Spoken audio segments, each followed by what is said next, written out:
One of my favorite things about what I do is that I can just like show up with my hands in my truck, and like that's most of what I need.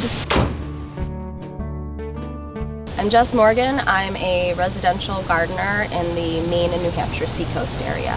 I grew up in Vermont, and my grandfather had really extensive perennial beds, and we spent a lot of time outside in the garden, and I just really got comfortable. It felt like my favorite place, just to be in the dirt with flowers.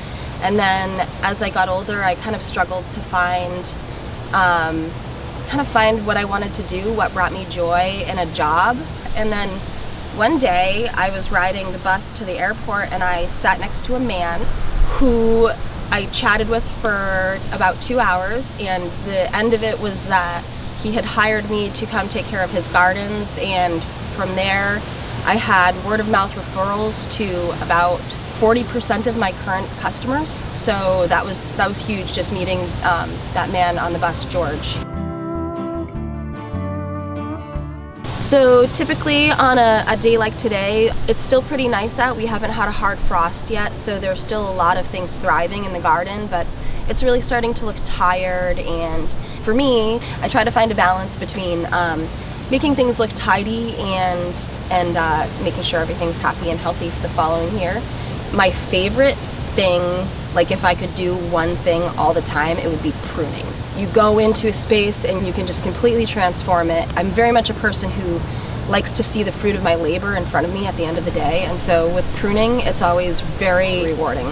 On a year like this year, when it's been really, really wet, things like fungus are really super present in the soil and on the leaves of some of the plants. So it's really important to get as much of that out of there as possible so that it doesn't exist in the soil and come back next year to haunt us. Being like in the dirt, on the ground with the plants and like messing around, whether I'm like transplanting or cutting things back, I'm always like finding little treasures, like teeny tiny frogs and like tiny turtles. I found a nest of eastern cottontails this year. The mother had made a nest in the middle of a perennial, and I found it, and it was like finding a treasure. Closing up is kind of tricky because every garden is different and every plant is different, all the soil is different, so I think a lot of the success that I've had is just like trying different things and seeing what works, what seems to make the plants thrive the following year. So anything that has really soft foliage usually is a sure thing for being cut back.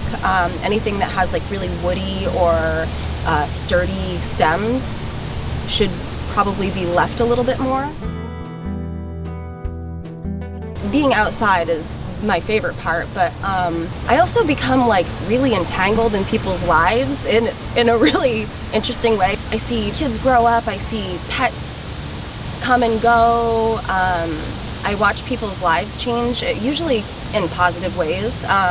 So that's really interesting and fun. And because I'm at so many different properties, I'm really connected to like how things change in minute ways over time, which I think makes you appreciate each day a little bit more. You know, we get caught up in all these like big picture things, and just like watching what happens on a small scale on a daily basis and how it progresses is really interesting and really grounding. I feel really super lucky to get to do something I love to do.